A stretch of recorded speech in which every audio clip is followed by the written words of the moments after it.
Hello students. इस chapter का second part start करने जा रहे हैं जो कि है प्लास्टिक। तो थोड़ा फर्स्ट पार्ट के बारे में बात कर लेते हैं कि लास्ट क्लास के अंदर हमने पढ़ा था कि क्या सिंथेटिक फाइबर होता है, किस तरीके से बना होता है, कि जो कई सारे मोनोमर्स मिलके एक चेन बनाते हैं, चेन स्ट्रक्चर बनाते हैं, उसको हम क्या बोलते हैं, पॉलीमर। और जो वो पूरा प्रोसेस होता है उसको हम बोलते हैं पॉलीमराइजेशन। तो सेकंड पार्ट में प्लास्टिक जो हम पढ़ने वाले वो भी एक तरीका का क्या होता है, हमारे पास पॉलीमर ही होता है। तो डेली लाइफ में हमारा जो यूज़ होता है प्लास्टिक का वो बहुत ज़्यादा होता है। आप देखते हैं घर के अंदर भी कई सारे जो चीज़ें होती है वो प्लास्टिक की बनी होती है। यहाँ तक कि आपके जो कई सारे बर्तन होते हैं, यूटेंसिल्स होते हैं, वो आप देख पा रहे हैं यहाँ पे ब्रश है वो भी प्लास्टिक का बना होता है, बॉटल्स होती है वो प्लास्टिक की बनी होती है, केबल्स, मग, और जो वाटर टैंक है ऊपर आपके पानी की टंकी होती है वो भी किसकी बनी होती है, प्लास्टिक की बनी होती है। उसके बाद जो कॉम दिख रहा है आपको और जिससे आप स्टडी करते हो, उम्मीद करता हूँ कि ये पेन है और इसी पेन के थ्रू आप नोट्स भी बना रहे होंगे, सिर्फ वीडियो नहीं देख रहे होंगे। तो पेन भी जो होता है अपने पास वो भी किसका बना होता है, प्लास्टिक का ही बना होता है। तो बात करते हैं हम प्लास्टिक के टाइप्स की। तो प्लास्टिक बेसिकली देखा जाए अगर प्लास्टिक तो कई तरीके के प्लास्टिक होते हैं, लेकिन उन प्लास्टिक को हम दो टाइप्स में डिवाइड करते हैं। पहला जो अपने पास टाइप होता है वो होता है थर्मोप्लास्टिक, और दूसरा जो अपने पास टाइप होता है वो होता है थर्मोसेटिंग प्लास्टिक। तो क्या है दोनों में डिफरेंस, देखिए यहाँ पे थर्मोप्लास्टिक क्या होता है। थर्मोप्लास्टिक कि कोई भी एक प्लास्टिक जिसको हम हीट करते हैं और हीट करने से वो प्लास्टिक सॉफ्ट हो जाता है, और उस सॉफ्ट होने के बाद में हम उसको मोल्ड करके किसी भी शेप के अंदर ढाल सकते हैं।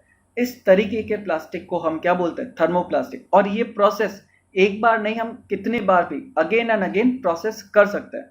तो इस तरीके के प्लास्टिक को हम क्या बोलेंगे, थर्मोप्लास्टिक। यानी कि एक कोई भी प्लास्टिक है उसको हमने हीट किया, उसके बाद वो सॉफ्ट हुआ और उसको हम किसी दूसरे शेप के अंदर कई बार चेंज कर सकते हैं। उस तरीके के प्लास्टिक को हम क्या बोलेंगे, थर्मोप्लास्टिक बोलेंगे। लेकिन उसके ही उल्टे अगर हम देखें कि थर्मोसेटिंग प्लास्टिक क्या होता है, कि वो प्लास्टिक जिसको अगर हमने एक बार हीट कर दिया, सॉफ्ट होने के बाद में उसको हमने एक बार जिस शेप के अंदर ढाल दिया, उसके बाद उसको हम दूसरे शेप के अंदर नहीं चेंज कर सकते। यानी कि एक बार हीट होने के बाद वो अगर सॉफ्ट होने के बाद जिस शेप के अंदर आ जाता है वो उसी शेप के अंदर रहता है। ऐसा क्यों होता है, थर्मोप्लास्टिक क्यों चेंज हो जाता है और क्यों थर्मोसेटिंग प्लास्टिक चेंज नहीं होता, वो हम आगे डिस्कस करेंगे। तो एक बार डेफिनेशन वगैरह हम देख लेते हैं, आप नोट डाउन कर लीजिएगा सारी की सारी। कि थर्मोप्लास्टिक क्या होता है, a plastic which can be soften repeatedly by heating and can be moulded into different shapes again and again. Word याद रखना, again and again is called thermoplastic. Thermoplastic are also known as thermosoftening plastic. क्यों, क्योंकि क्या होता है कि इसको soft करते हैं, हम कई बार सॉफ्ट कर सकते हैं through the process of heating. Example है पॉलीथीन, पॉलीवाइनिल क्लोराइड, पीवीसी। इनका जो यूज होता है वो टॉयज मैन्युफैक्चरिंग के अंदर होता है, कॉम्स बनाने के लिए होता है और डिफरेंट टाइप ऑफ कंटेनर बनाने के लिए होता है। उसके बाद अगर हम बात करें थर्मोसेटिंग प्लास्टिक की, तो क्या होता है, a plastic which can set does not become soft on heating and cannot be molded second time is called thermosetting plastic. Thermosetting plastic are also known as thermosets. Example bakelite and melamine. तो Bakelite होता है वो अपने पास क्या होता है, poor conductor of heat and electricity होता है। क्या होता है, poor conductor of heat and electricity होता है। तो घर के अंदर हमारे जो भी स्विचेस होते हैं वो सारे के सारे किससे बने होते हैं, बैकेलाइट से बने होते हैं। कई सारे यूटेंसिल्स होते हैं, उनके हैंडल्स जो होते हैं वो किसके बने हुए होते हैं, बैकेलाइट के बने होते हैं। क्योंकि क्या होता है कि यूटेंसिल्स के जो नीचे का पोर्शन होता है वो पूरा का पूरा किसका, मेटल का बना होता है। और मेटल क्या होता है, गुड कंडक्टर ऑफ हीट होता है, जिसके कारण अगर हैंडल भी अगर हीट हो गया और वो गर्म होगा तो हम उसको होल्ड नहीं कर पाएंगे। इसलिए जो हैंडल्स होता है हमारे पास वो किसके बने होते हैं, बैकेलाइट के बने होते हैं। और जो भी अपने पास स्विचेस होते हैं वो भी बैकेलाइट के बने होते हैं ताकि हमें करंट ना लग पाए। फिर मेलामाइन होता है, वो फायर रेजिस्टेंस होता है। जो भी हमारे घर के अंदर टाइल्स वगैरह होती है वो मेलामाइन की बनी होती है, और जो भी हमारे किचन वेयर होते हैं वो भी मैक्सिमम जो होते हैं हमारे मेलामाइन के बने होते हैं। फिर बात करते हैं कि क्यों हम उनको हीट करते हैं और हीट करने के बाद वो सॉफ्ट हो जाते हैं थर्मोप्लास्टिक्स, और क्यों थर्मोसेटिंग प्लास्टिक सॉफ्ट नहीं हो पाते। जो आप इधर देखिए, यहाँ आप स्ट्रक्चर देख पा रहे हैं, ये जो थर्मोप्लास्टिक है उनका जो स्ट्रक्चर होता है वो लीनियर अरेंजमेंट होता है, और थर्मोसेटिंग प्लास्टिक के अंदर जो अरेंजमेंट होता है वो क्रॉस लिंक्ड होता है।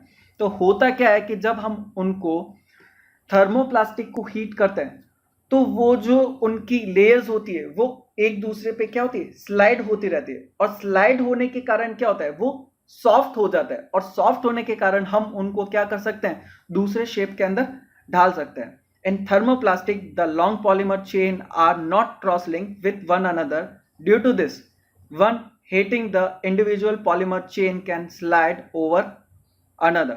This make thermoplastic soft and capable of melting. और उसके साइड में अगर हम देखें थर्मोसेटिंग प्लास्टिक, यहाँ पे आप देख पा रहे हैं क्रॉस लिंक होते हैं। तो क्या होगा कि उनको जब हम हीट करेंगे तो वो एक दूसरे पे स्लाइड नहीं कर पाएंगे, क्योंकि वो क्या है, एक दूसरे से बंधे हुए हैं। तो इस कारण वो सॉफ्ट नहीं हो पाएंगे और हम उसको दूसरे शेप के अंदर नहीं डाल पाएंगे। In a thermosetting, the long polymer chain cross-link with one another. This cross-link prevent displacement or sliding of individual polymer chain on heating. Due to this, thermosetting plastic do not become soft on heating once they have been set into particular shape. एक बार अगर हमने जिस shape के अंदर उसको डाल दिया, उसके बाद वो उसी शेप के अंदर रहता है, वो सॉफ्ट नहीं हो पाता। तो ये ही रीजन है कि क्यों थर्मोप्लास्टिक को हम दूसरे शेप के अंदर ला सकते हैं और क्यों थर्मोसेटिंग प्लास्टिक को हम दूसरे शेप के अंदर नहीं ला सकते, या फिर क्यों वो सॉफ्ट होते हैं या फिर क्यों वो सॉफ्ट नहीं हो पाते। इसके बाद हम बात करते हैं यूजफुल प्रॉपर्टीज ऑफ प्लास्टिक, क्या उनकी प्रॉपर्टीज है। तो पहली प्रॉपर्टी है दे आर केमिकली इनएक्टिव। देखिए यहाँ पे आप देख पा रहे हैं कि एक मेटल चेयर है, यानी आयरन की बनी एक चेयर है और एक प्लास्टिक की चेयर है। तो होता ऐसा है कि जब मेटल जो हमारे इन्वायरमेंट के अंदर एयर होता है, वाटर होता है, उनके साथ रिएक्ट कर पाता है, और इस कारण क्या होता है कि वो रस्टेड हो जाती है, उनके ऊपर जंग लग जाती है, और उसके कारण उनकी लाइफ क्या होती है, थोड़ी कम होती है। और अगर हम बात करें यहाँ पे प्लास्टिक की, तो प्लास्टिक का इन्वायरमेंट से कोई भी इफेक्ट नहीं पड़ता, उनके ऊपर ना ही रस्ट लगती है, ना ही उनका केमिकल का कोई इफेक्ट हो पाता है। तो metal like iron get rusted when exposed to air and water for long time. This is because metal are chemically reactive. Plastic do not react with air and water. Due to this, plastic are resistant to corrosion. In other words, plastic are not affected by weather. Plastic are also often unaffected by various chemicals like acids and bases. ये तो हुई इसकी पहली property. दूसरी property के बारे में बात अगर हम करें तो it is a poor conductor of heat. यहाँ पे आप देख पा रहे हैं पेन को, तो यहाँ पे जो है ये बॉडी, ये वाला जो पोर्शन है अपना पूरा, ये किसका बना होता है, ये जो पूरा पोर्शन होता है हमारा मेटल का बना होता है, और मेटल जो होता है गुड कंडक्टर ऑफ हीट होता है। तो यहाँ अगर हम बात करें, इस हैंडल की बात करें, अगर ये भी मेटल का बना होगा तो ये भी हीट अप हो जाएगा और इसको हम होल्ड नहीं कर पाएंगे। तो इसके लिए जो ये हैंडल होता है ये प्लास्टिक का बना होता है, और आपको पता है कि प्लास्टिक जो होता है बैड कंडक्टर ऑफ क्या होता है, हीट होता है, पुअर कंडक्टर ऑफ हीट होता है। तो कई सारे जो यूटेंसिल्स होते हैं उसके जो हैंडल्स होते हैं वो हमारे पास जो होता है किसके बने होते हैं, प्लास्टिक के बने होते हैं। तो it is a poor conductor of heat. इसके बाद अगर हम बात करें, plastic are bad conductor of electricity. बात की थी हमने पहले, जैसे कि यहाँ पे आप देख पा रहे हैं एक केबल है, केबल के जो कॉपर वायर है, कॉपर वायर को प्रोटेक्ट करने के लिए यहाँ पे उसके ऊपर एक कवर लगाया जाता है, और कवर मेनली इसलिए होता है कि हमें इलेक्ट्रिसिटी का शॉक ना लगे। और ये सारा जो होता है ये प्लास्टिक का बना होता है, क्योंकि क्या होता है कि प्लास्टिक क्या होता है, बैड कंडक्टर ऑफ इलेक्ट्रिसिटी होता है। यहाँ पे आप देख पा रहे हैं जो स्विचेस है वो भी क्या है, प्लास्टिक के बने होते हैं सारे के सारे। उसके बाद हम बात करते हैं plastic is light and cheap at the same time it is strong and durable.